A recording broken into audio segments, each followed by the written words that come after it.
Chapter 5. The Spiritual Perspective. For what is a man profited if he shall gain the whole world and lose his own soul? Bible, Matthew chapter 16, verse 26.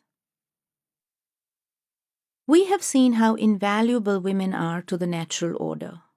We have seen their current condition, and we have seen the social consequences of our actions toward them. The spiritual consequences of our actions, on the other hand, are far more subtle. Saints and great visionaries of every religion, in every age, have given us essentially the same unequivocal message again and again. What, we can ask ourselves, would be their perspective on this grave crisis? Upsetting the balance in nature. There has always been a balance in nature. This natural, God-given balance in the universe comes from pairs of opposites complementing each other. Light and dark, day and night, young and old, aggressive and passive, masculine and feminine, man and woman. All are important to this balance and well-being of the creation. Human beings have both masculine and feminine characteristics, and men and women together contribute to a balanced society. Mother Teresa says, "Why did God make some of us men and others women? Because a woman's love is one image of the love of God, and a man's love is another image of God's love.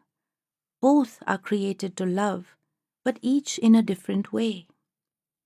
Today, the massive scale of sex selection threatens the male-female balance in our society. The absence of one gender, the female, upsets the natural balance. An excess of masculine energy without the gentling, harmonizing influence of the feminine to complement it leads to chaos and destruction. It's not our job to try to create the perfect family. It is not our job to balance the family. Nature balances itself.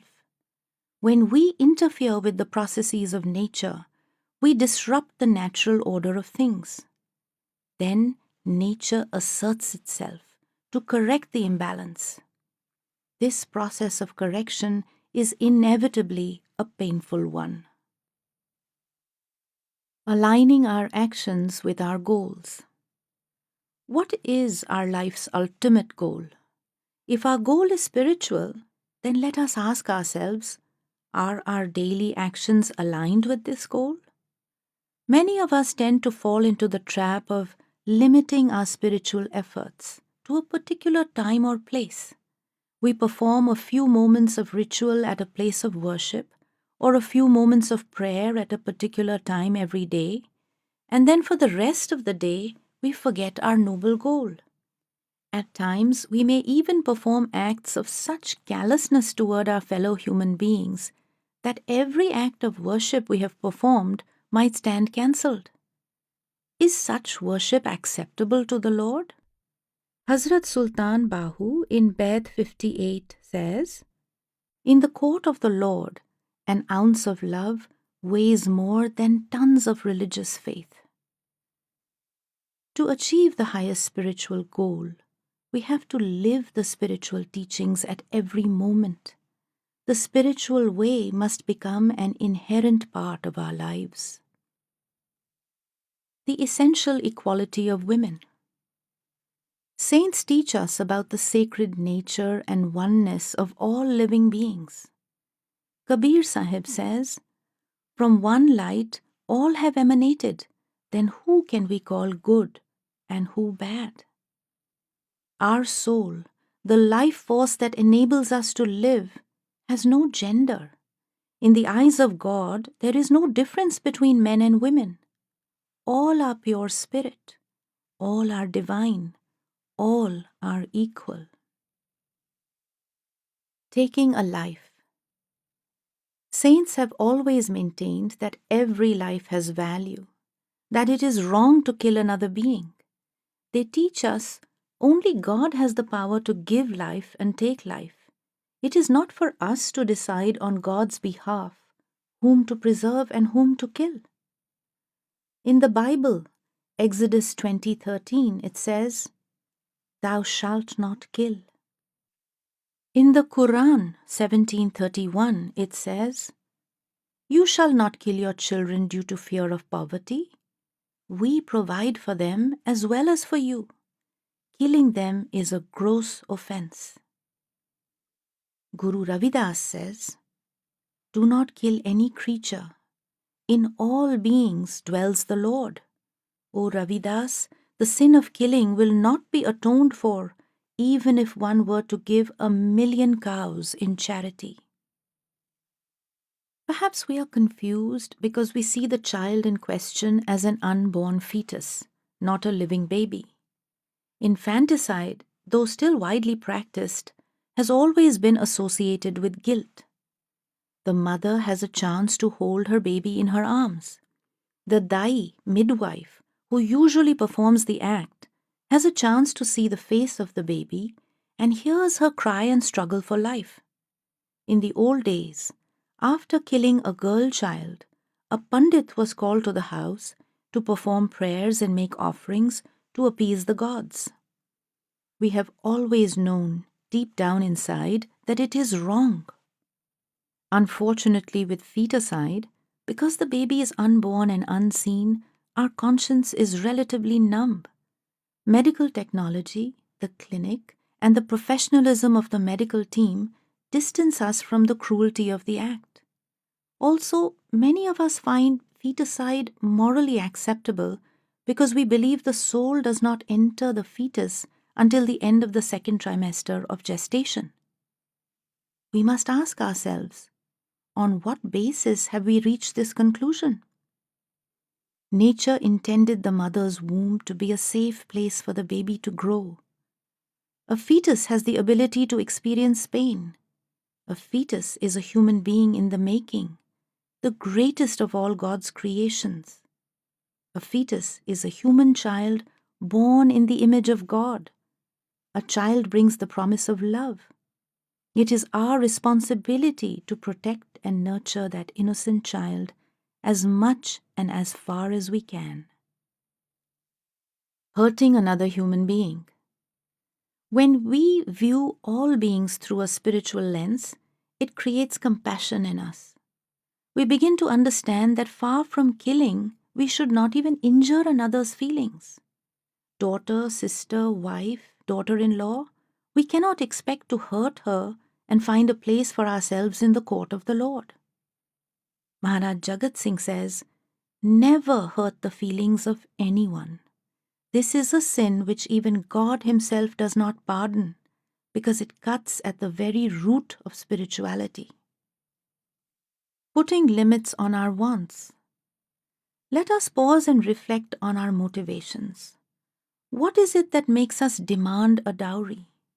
And even if we have not asked for a dowry, what makes us accept these gifts when they are given as if it were our birthright to take and their fate to give? Do our expectations and desires exceed our needs?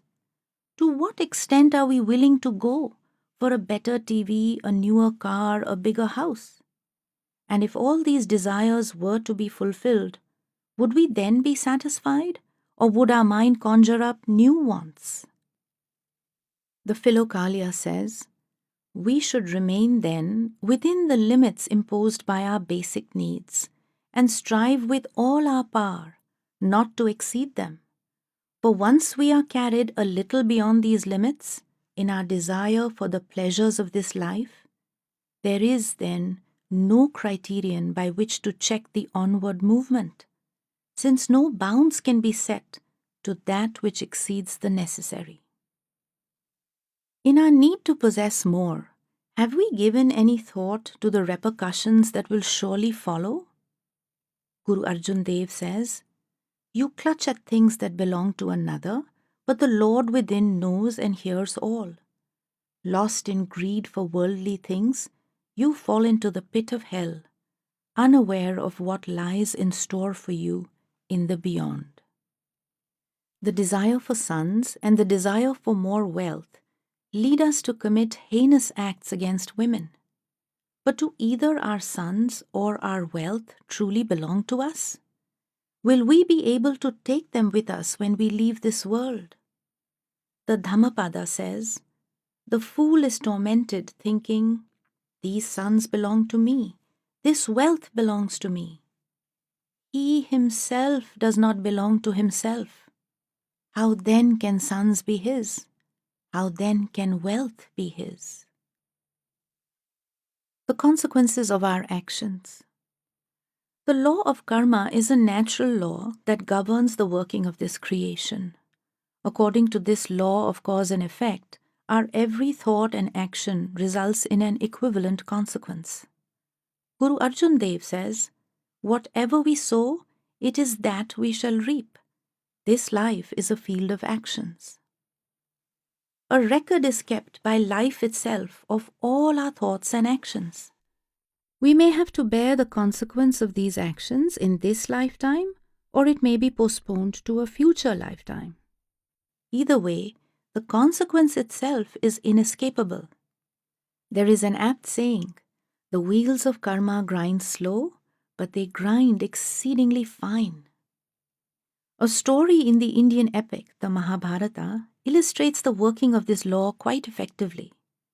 The king, Dhritarashtra, was born blind, and he considered this fate a terrible curse. Due to great good karma, however, he was granted the spiritual power to be able to see his past lives. He looked back 100 lives, searching for some clue that would indicate why he had been cursed with blindness in this life, but he could find no action he'd done to warrant his fate. He turned to Lord Krishna, who advised him to look back beyond 100 lives. When he did, he discovered that in one particular lifetime, as a young, ignorant child, he had poked thorns into the eyes of some helpless animal. Due to this act, he was now, many lifetimes later, born as a blind king. Guru Nanak says, "O friend, the record of thy deeds cannot be effaced. They are recorded by the law of God." Sometimes, after committing what we know to be a wrong act, we may feel complacent because we were able to escape the law of the land.